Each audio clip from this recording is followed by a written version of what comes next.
ओम शांति। ओम शांति। आज 14 जुलाई 2026 दिन मंगलवार की साकार मुरली। आइए अब सुनते हैं मीठे मीठे बाप दादा के मधुर महावाक्यों को। मीठे बच्चे, याद की यात्रा में कभी थकना नहीं। देह अभिमान के तूफान थकाते हैं। देही अभिमानी बनो तो थक दूर हो जाएगा। प्रश्न, कौन सा संस्कार 21 जन्मों की श्रेष्ठ तकदीर को बिगाड़ने वाला है?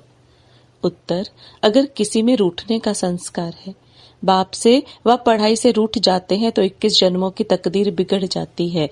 इसलिए बाबा कहते, मीठे बच्चे, देह अभिमान के वश कभी भी यह उल्टा नशा नहीं चढ़ना चाहिए कि मैंने इतनों को समझाया, इतनी मदद की। देखो बाबा कितनी बड़ी अथॉरिटी, फिर भी कितना निरअहंकारी है। इसलिए सी फादर। गीत, रात के राही थक मत जाना, नया सवेरा आने को है। ओम शांति।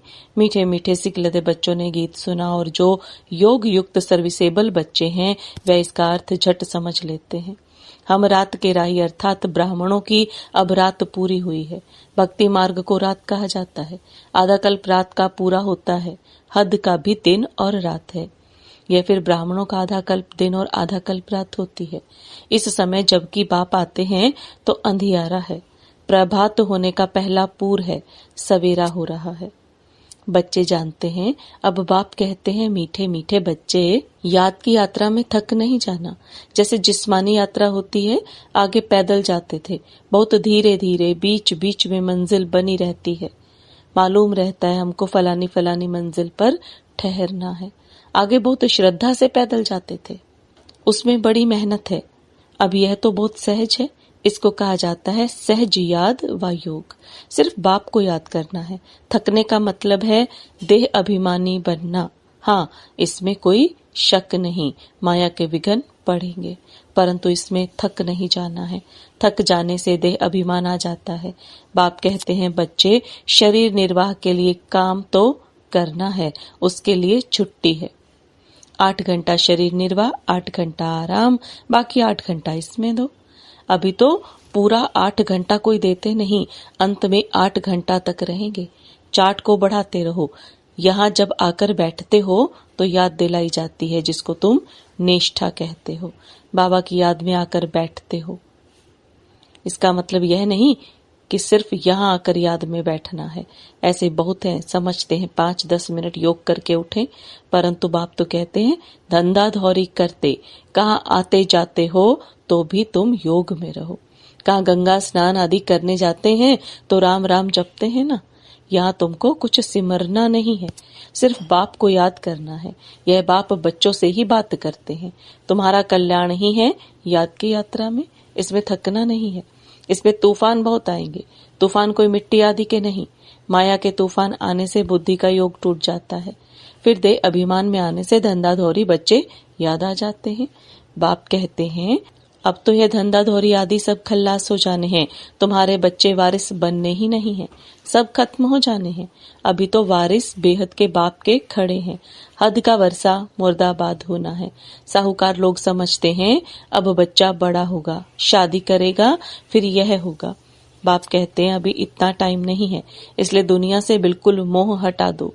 यह तो कब्रिस्तान है। धंधाधौरी बच्चों आदि के चिंतन में मरेंगे तो मुफ्त अपनी बर्बादी कर देंगे। शिव बाबा को याद करेंगे तो आबादी बहुत होगी। देह अभिमान में आने से बर्बादी होती है।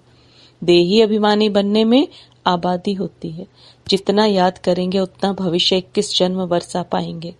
याद नहीं करेंगे तो बहुत घाटा पड़ जाएगा। वह फिर कल्प कल्पांतर के लिए हो जाएगा। इतनी बड़ी घाटे की बात है, ख्याल करना चाहिए हम पूरा वर्षा कैसे पाएं। धन की भी बहुत लालच नहीं रखनी चाहिए। टू मच में नहीं जाना चाहिए। कोई देवाला मारते हैं तो बहुत फिक्रात हो जाती है। शिव बाबा को बिल्कुल भूल जाते हैं।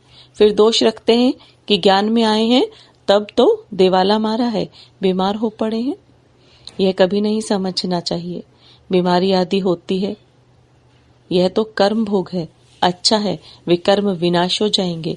धर्मराज के डंडे खाने से तो बीमारी अच्छी है ना। कर्म भोग चुकतू करना है। यह तो महारोगी शरीर है, कितनी संभाल की जाती है।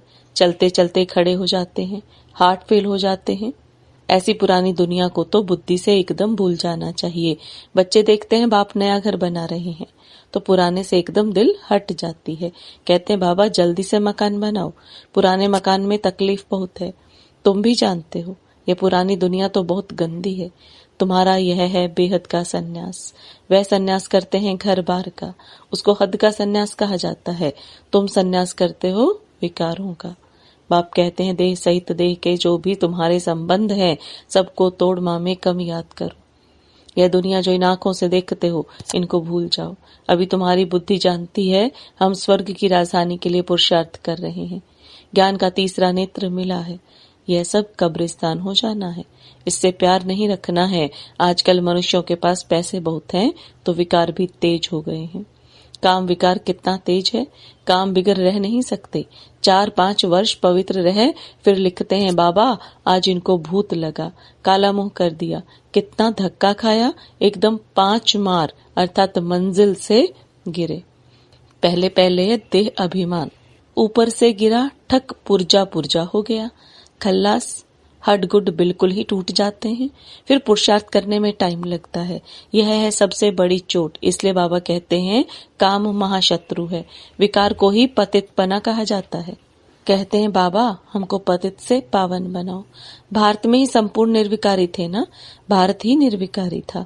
अब भारत विकारी है, संपूर्ण निर्विकारी। सूर्यवंशी को कहेंगे। भले रामचंद्र के राज्य में भी विकार की बात नहीं रहती, परंतु कला तो कम हो जाती है। 1250 वर्ष कम हो गए तो वह दुनिया की ताकत तो कम हुई ना, इसलिए उनको सतो प्रधान फिर सतो कहा जाता है। तुम चाहते हो हम मम्मा बाबा को फॉलो कर सूर्यवंशी महाराजा महारानी बने। इसमें तकलीफ व खर्चे आदि की तो बात ही नहीं है। इसमें मुख से कुछ बोलना भी नहीं है, सिर्फ याद करना है। इसको ही सहज योग कहा जाता है। इसमें बड़ी मेहनत चाहिए। बाबा के आगे तो सब महारथी हैं। इसमें योग पूरा चाहिए तब तो कुछ तीर लगे। योग बल है ना, योग की बहुत कमी है। विघ्न भी योग में बहुत पड़ते हैं। बेहद का बाप मीठे मीठे बच्चों को बैठ समझाते हैं। बच्चे बाप से व पढ़ाई से कभी रूठना नहीं। रूठेंगे तो 21 जन्म तकदीर से रूठेंगे। बड़े अच्छे अच्छे बच्चे भी रूठ पड़ते हैं। नशा चढ़ जाता है देह अभिमान का। मैंने इतनों को समझाया है। देह अहंकार आने से गिर पड़ते हैं। इसमें अहंकार नहीं आना चाहिए। शिव बाबा को कोई अहंकार है? कितना निरअहंकारी है और है कितनी बड़ी अथॉरिटी। कहते भी हैं मैं साधारण तन में साधारण घर में आता हूँ, साहूकार के घर में थोड़ी ही आता हूँ। तो अब बच्चों को जागना है। बाबा युक्तियां तो बड़ी अच्छी अच्छी बतलाते रहते हैं, तुम बच्चों को ही देरी है। ड्रामा अनुसार अर्जुन अवस्थाएं जोर नहीं भरी हैं, आगे चल जोर भरेंगी। हम गवर्नमेंट को इत्तला करते हैं कि इतने इतने वर्षों में स्वर्ग की स्थापना हो जाएगी। यह अखबार आदि में मनुष्य पढ़ेंगे तो आकर तुमसे पूछेंगे। थोड़े वर्ष के बाद स्थापना होगी तो विनाश भी जरूर होगा, ढेर आएंगे। यह प्रॉपर्टी आदि थोड़े समय के लिए है। इस प्रॉपर्टी को तुम कोई प्रॉपर्टी थोड़े ही समझते हो। तुम जानते हो यह तो थोड़े रोज के लिए है। यह मकान आदि रहने के लिए बनाए हैं, क्योंकि मधुबन में बहुत बच्चे आते हैं रिफ्रेश होने के लिए। हेड ऑफिस मधुबन है। आज तुम क्या करते हो, कल क्या करेंगे। यहाँ तपस्या करते हो, फिर दिल्ली वृंदावन आदि में जाकर राज्य करेंगे। हमारा यादगार कैसे खड़ा है, यह अच्छी रीति दिखाना है। जो काम हम अभी कर रहे हैं 5000 वर्ष पहले भी किया था। पहले पहले शिव बाबा के मंदिर बनाते हैं, बाकी देलवाड़ा मंदिर आदि तो बाद में बने हैं। बुद्धि से काम लेना होता है। देलवाड़ा मंदिर का भी हिसाब निकाला जाए तो निकल सकता है। पूरा हमारा यादगार है। तुम जानते हो यह स्थापना का यादगार है। तुम मीठे मीठे बच्चों को बहुत खुशी होनी चाहिए। यह सब सर्विस बढ़ाने की युक्तियां निकालनी है। राम गयो रावण गयो, जिनका बहुत परिवार है। रावण का देखो कितना बड़ा परिवार है, राम का कितना छोटा परिवार है। गायन राइट है, परंतु कोई समझ नहीं सकते हैं। बाप बैठ समझाते हैं तो भी निश्चय नहीं बैठता है। शरीर निर्वाह अर्थ भी कर्म तुमको जरूर करना है। हाँ, जो सर्विसेबल बच्चे हैं पांडव, वह तो गवर्नमेंट से पालना ले सकते हैं, उनकी सारी संभाल हमको करनी पड़े। अवस्था बच्चों की ऐसी होनी चाहिए, बाबा की याद में इस दुनिया का सब कुछ भुलाना है। याद की यात्रा में जो पक्का मस्त रहेगा, उनकी अवस्था भी बहुत मजबूत होगी। जैसे कि शिव बाबा की याद में रह तुम शरीर छोड़ते हो, सन्यासी ब्रह्म की याद में शरीर छोड़ते हैं तो भी वायुमंडल में बिल्कुल सन्नाटा हो जाता है। बाबा को अनुभव है, मनुष्य मरते हैं तो घर में सन्नाटा हो जाता है ना, इसमें भी ऐसे होता है। पिछाड़ी में जैसे कि सब कुछ भूल जाते हैं, अब हमको वापस घर जाना है, देह अभिमान छूटता जाता है। पिछाड़ी में शरीर खुशी से छोड़ना चाहिए, हर्षित मुख। बस हम कहाँ जा रहे हैं, ऐसी अवस्था जब होगी तब विजयमाला में पिरोने लायक बनेंगे। तुम्हारे में शांति की करंट है, कोई भी आते हैं तो कहते हैं यहाँ शांति बहुत है। यह है रियल शांति। आत्मा शरीर से डिटैच हो जाती है।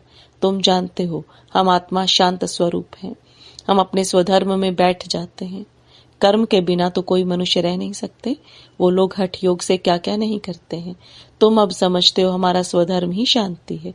यहाँ हम आए हैं पाठ बजाने, अब वापस घर जाना है। बाप कहते हैं मुझे याद करो और घर को भी याद करो।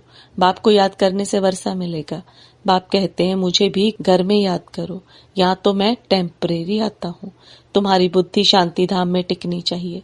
बाबा की याद में घर का भी वर्षा लेना है ना, वह है आत्माओं का घर, यह है जीव आत्माओं का घर। अपने घर को भी नहीं भूलो, बाप को भी नहीं भूलो। बाप को याद करने से ही पवित्र बन घर चले जाएंगे। ज्ञान को धारण करने से फिर राजाई करने आएंगे नई दुनिया में। जितना हो सके औरों को रास्ता बताते जाओ। Always see father. तुम जानते हो बाप ने क्या क्या किया, सब कुछ माताओं को दे दिया। उसने ही डायरेक्शन दिया कि सब कुछ माताओं की सर्विस में लगाओ। एक को देख दूसरों ने फॉलो किया, स्वाहा हो गए। परंतु फिर जब टिक भी ना सके ना, ड्रामा अनुसार भट्टी भी बननी थी। पाकिस्तान हिंदुस्तान हुआ। तुम्हारी भट्टी पहले शुरू ही हुई थी पाकिस्तान में। तुमने नदी को क्रॉस किया। शास्त्रों में तो क्या क्या बातें लिख दी हैं, प्रैक्टिकल में तो अब तुम सुनते हो ना, फिर कल्प बाद तुम ही सुनेंगे। अब आप कहते हैं हियर नो इविल, धंधा आदि भल करो परंतु हियर नो इविल। बाप कहते हैं हर बात में श्री मत लो। बाबा इस हालत में हम क्या करें, तो बाबा सब बता देंगे। कोई भी बात पूछनी हो तो तुम बाबा के पास जाओ। तुम डरते क्यों हो? कदम कदम पर पूछना है। श्रीमत पर चलने से कदम कदम में पदम है।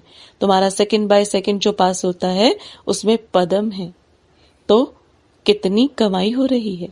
अच्छा, मीठे मीठे सिकिलदे बच्चों प्रति माता पिता बाप दादा का याद प्यार और गुड मॉर्निंग। रूहानी बाप की रूहानी बच्चों को नमस्ते। रूहानी बच्चों की रूहानी बाप दादा को याद प्यार गुड मॉर्निंग और नमस्ते। धारणा के लिए मुख्य सार, विजयमाला में पिरोने के लिए इस शरीर से डिटैच होने का पूरा पूरा पुरुषार्थ करना है। देह अभिमान को छोड़ते जाना है। इस दुनिया को बुद्धि से भूलना है। टू मच धन की लालच में नहीं जाना है। बाप की याद के सिवाय दूसरा कोई चिंतन ना रहे। कभी भी बाप सेवा पढ़ाई से रूठना नहीं है। वरदान, मालिकपन की स्मृति द्वारा हाईएस्ट अथॉरिटी का अनुभव करने वाले कंबाइंड रूपधारी भव। मालिकपन की स्मृति द्वारा हाईएस्ट अथॉरिटी का अनुभव करने वाले कंबाइंड स्वरूपधारी भव। अब बाप दादा के वरदान को विस्तार में समझेंगे। पहले अपने शरीर और आत्मा के कंबाइंड रूप को स्मृति में रखो। शरीर रचना है, आत्मा रचता है। इससे मालिकपन स्वतः स्मृति में रहेगा। मालिकपन की स्मृति से स्वयं को हाईएस्ट अथॉरिटी अनुभव करेंगे। शरीर को चलाने वाले होंगे। दूसरा, बाप और बच्चा अर्थात शिव शक्ति के कंबाइंड स्वरूप की स्मृति से माया के विघ्नों को अथॉरिटी से पार कर लेंगे। स्लोगन, विस्तार को सेकंड में समाकर ज्ञान के सार का अनुभव करो और कराओ। विस्तार को सेकंड में समाकर ज्ञान के सार का अनुभव करो और कराओ। ये अव्यक्त इशारे ज्वाला स्वरूप स्थिति में रहकर शक्तिशाली याद का अनुभव करो। पाप कटेश्वर व पाप हरनी तब बन सकते हो जब याद ज्वाला स्वरूप होगी। इसी याद द्वारा अनेक आत्माओं की निर्बलता दूर होगी। इसके लिए हर सेकंड, हर श्वास बाप और आप कंबाइंड होकर रहो। कोई भी समय साधारण याद ना हो, स्नेह और शक्ति दोनों रूप कंबाइंड हो। ओम शांति।